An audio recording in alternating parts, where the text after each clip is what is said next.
Assalamualaikum. Good day everyone. So today I will be discussing the calculations for purity percent or percent purity. So yung ano natin dyan is acidimetry and alkalimetry.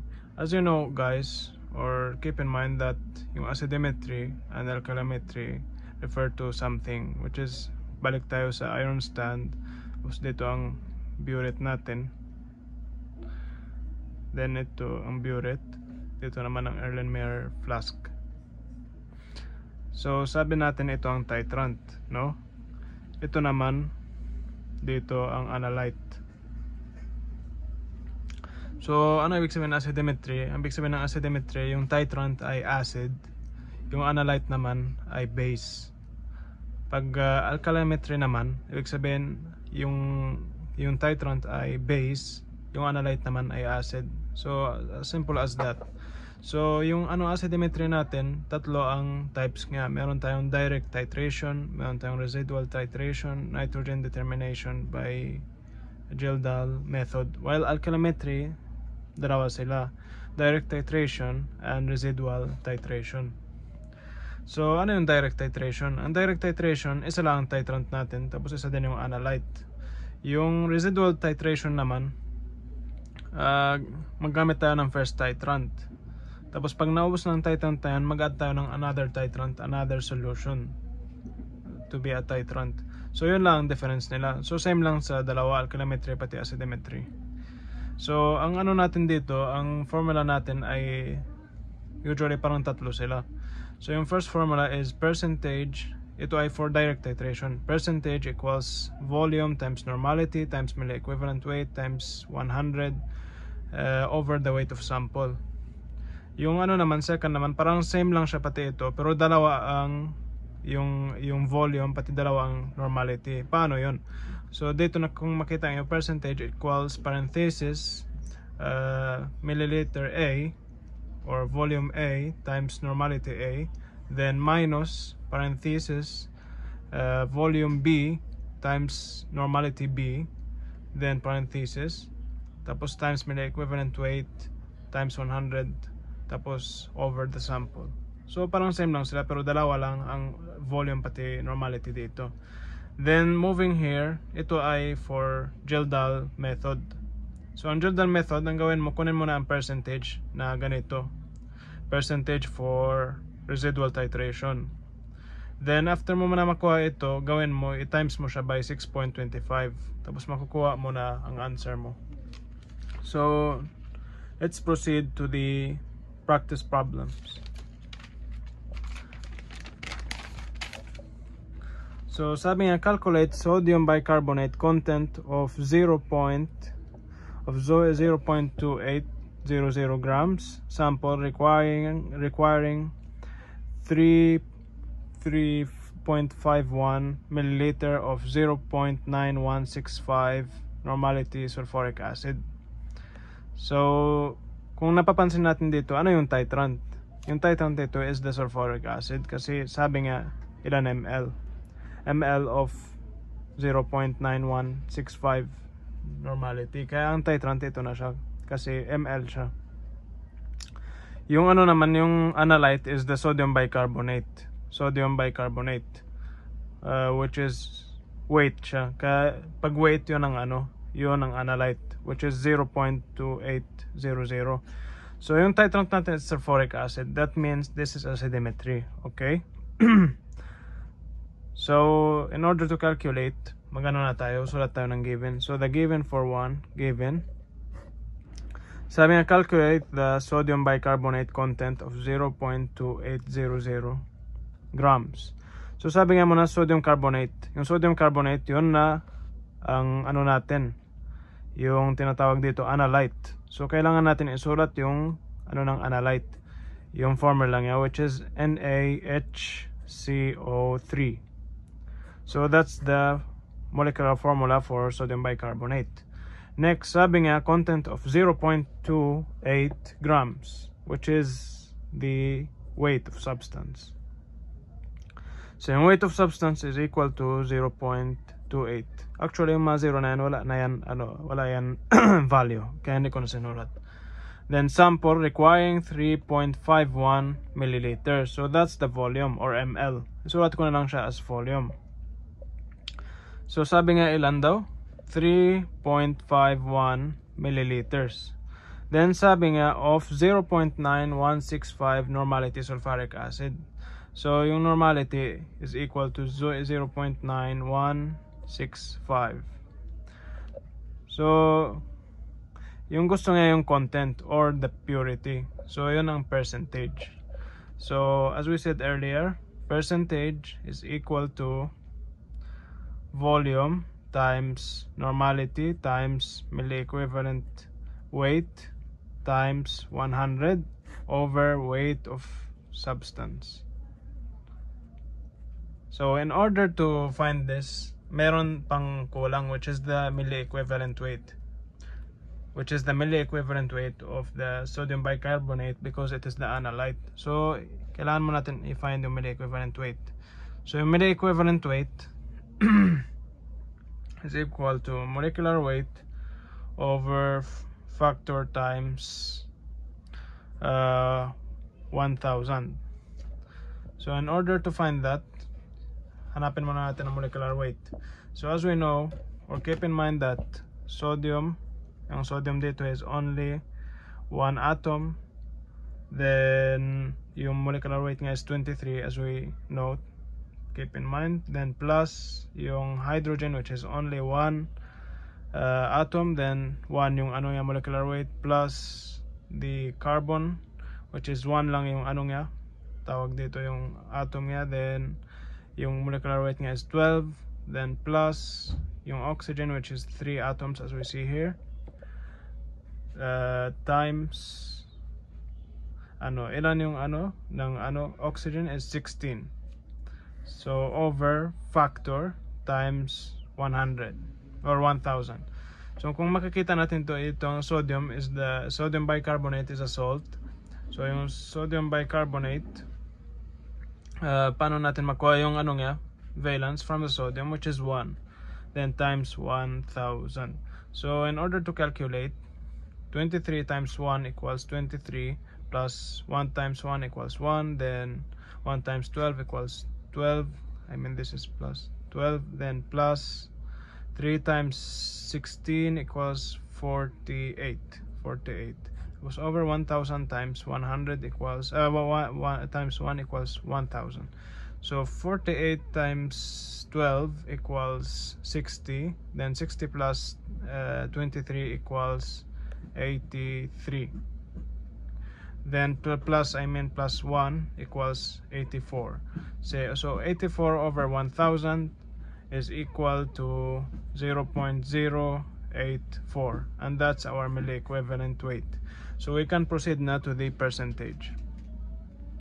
So percentage equals in volume, which is 3.51 times the normality, which is 0.9165, then yung milliequivalent weight, which is 0.084, then times 100 over sa lahat ng weight of substance, which is 0.28.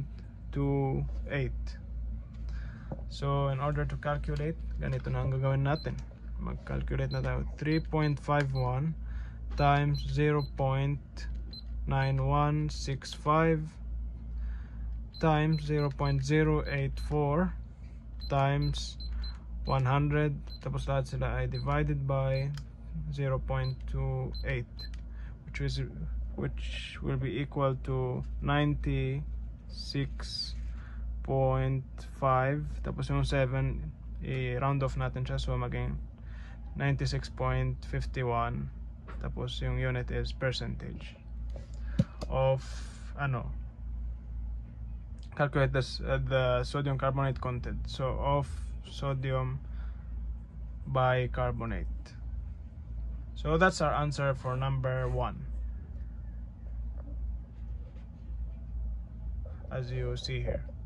So moving to number 2, that's right, number 2.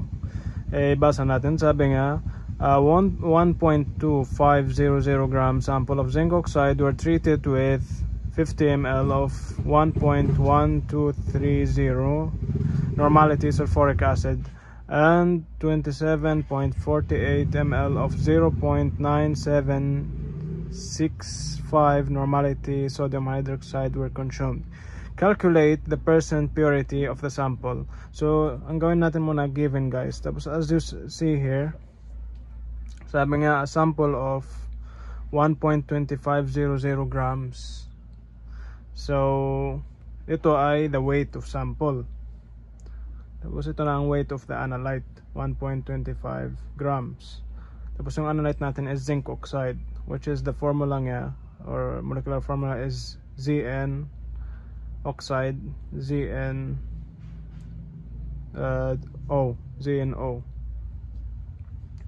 If we want to check zinc oxide, ZnO, or sorry, ZnO. So yes, zinc oxide, ito na ang formula. So we're treated with 50 ml. So nabigay siya ng volume, which is 50 ml. Tapos nabigay siya ng or ml, sorry. Then sabi nga normality of 1.1230 normality sulfuric acid. Tapos na naman nabigay siya ng other volume. Sabi nga volume 27.48. So 27.48 ml. So nabigay siya naman ng normality. So ang normality binigay niya is 0.9765 normality. Then sodium hydroxide were consumed. Calculate the percentage or percentage purity. So gusto niya ang purity. Yung gusto niya is purity. So as we see here, dalawa ang volume pati dalawa ang normality. So ito is volume A, normality A. Ito volume B, normality B. So in order to answer this, ito na ang residual titration. Hindi ito direct. Yung kanina sinolve natin is direct. So yung residual is percentage equals normality A or volume A times volume or normality A, then tawag dito minus parenthesis volume B times normality B. Tapos yung dalawa na yan kailangan sila muna i-subtract, then times, bali parenthesis din dyan, malaking parenthesis, para after sila mag ganon or ma-subtract, mag times tayo sa milli equivalent weight, then times 100 over weight of substance. So in order to calculate, kailangan makuha natin muna milli equivalent weight ng analyte, which is the zinc oxide. So i-find muna natin yung milli equivalent weight. So molecular weight over factor times 1000. So as we see here guys, ang gagawin natin is molecular weight, yung zinc, molecular weight niya. So 1 atom lang siya dito. Tapos yung molecular weight niya, hanapin natin sa periodic table, which is equal to how much? 65. So sabihin natin 65. Then plus yung oxygen, which is only 1 atom dito, times 16. Then over the factor. So ano ito? Ito ay salt or acid or base. Ito ay salt. Kaya yung factor niya is yung valence. So kung alam natin yung valence ng zinc is 2. Positive valence is 2 kasi ito ay yung group number 12, ito ang group 2B. So 2 ang valence niya. So 2 times 1000. So in order to calculate, 1 times 65 equals 65, then plus 1 times 16 equals 16 over 2000 will be equal to 70, tapos 6 pati 5 equals tawag dito 81 over 2000. So in order to calculate, yung tawag dito 81 divided by by 2 will be equal to 40.05 over 1000 will be equal to 0.0405, and that's the milli equivalent weight, guys. So pwede na tayo mag-calculate. So ang gagawin natin first is i-substitute natin. So parenthesis, then tawag dito yung volume A, which is 50 ml, times normality A, which is 1.1230, then tawag dito minus yung volume B, which is 27.48,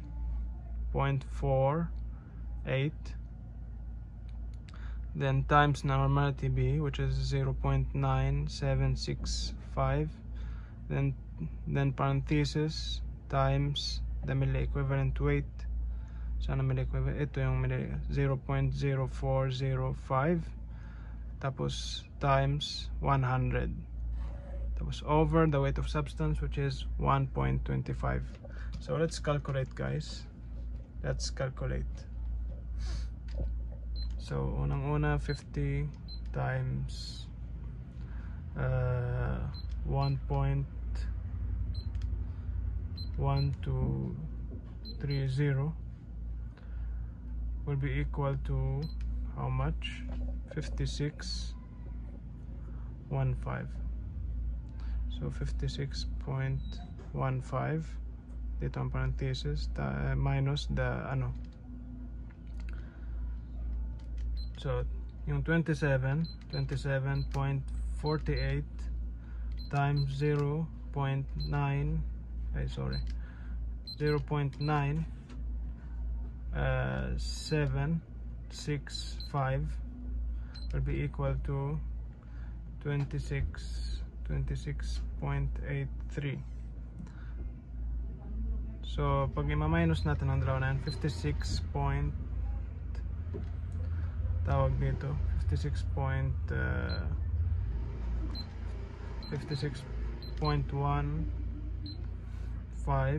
minus 26.83 will be equal to 29.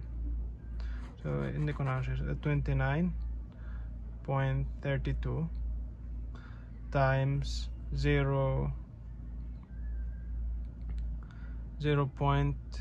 0.0405 times 100 over 1.25. So ilan ang lalabas? Times 0.0405 times 100, tapos divided by 1.25 will be equal to 94.99, tapos yan natin to 7. Pwede din natin sabihin 95% of tawag dito 90% of what do you call it? Zinc oxide.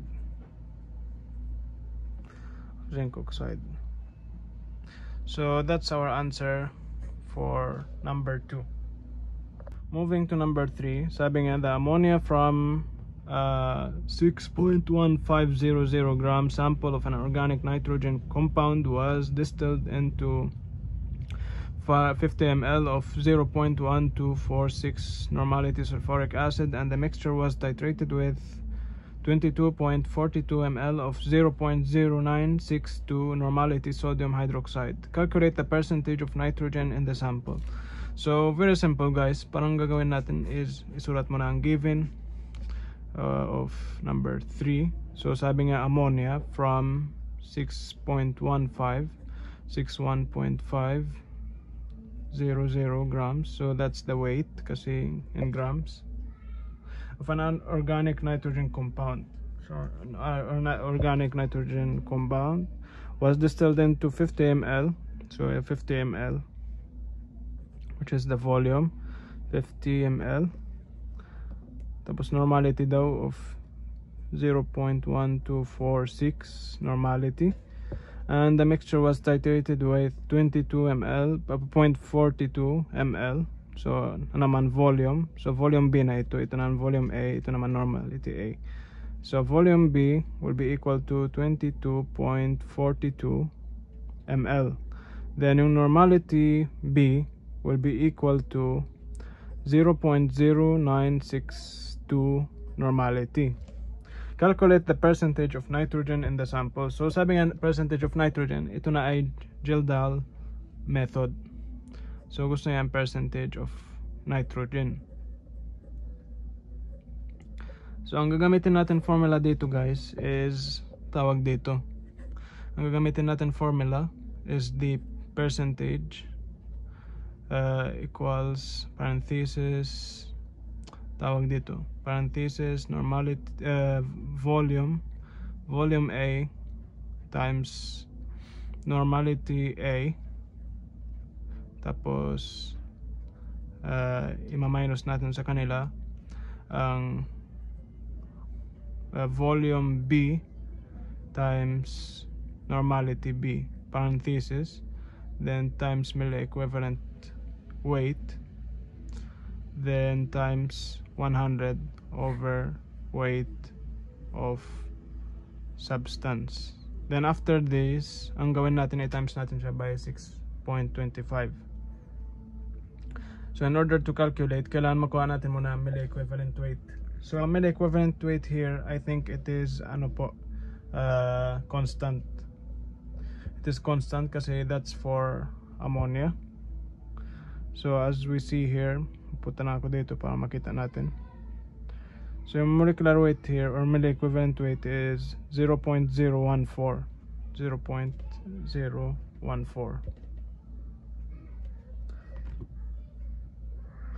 So pag gusto natin i-calculate na lang to be more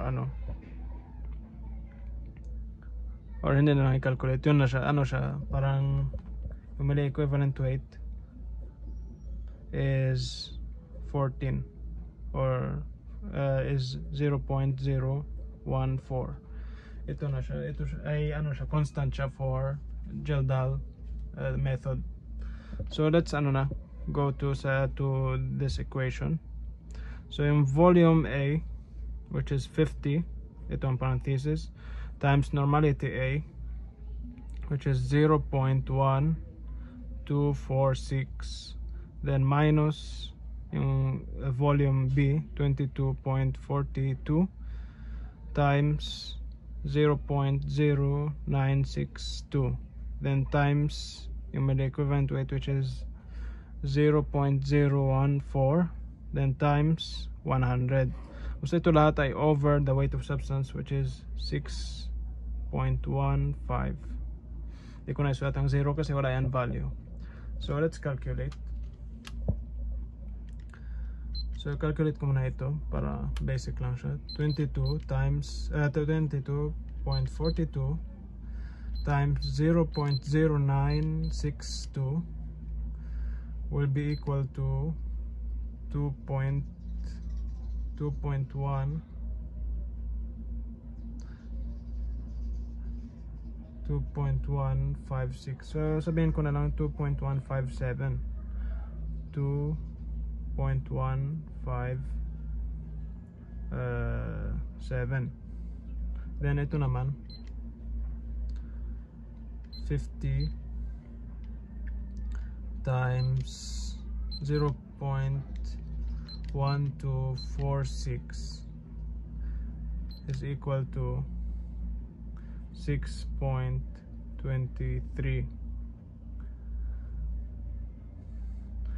which ipag i-minus ko sa kanya ang 2.157, it will be equal to 4.073. So ang gagawin ko na is i-times ko na siya by the milliequivalent weight, which is 0.014, then times 100 was over 6.15, which will be equal to the number I'll find. So times 0.014 times 100, then ito lahat ay divided by 6.15, which will be equal to 0.9 sabihin ko na 93, round off ko na lang yung 7. So ito na ang percentage, pero yung gusto natin is the nitrogen content. So ang gagawin natin ay times natin siya by 6.25 or 25. So sabihin natin 0.93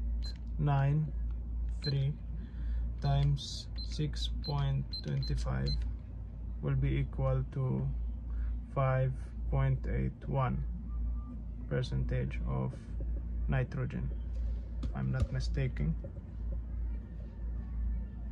or of protein.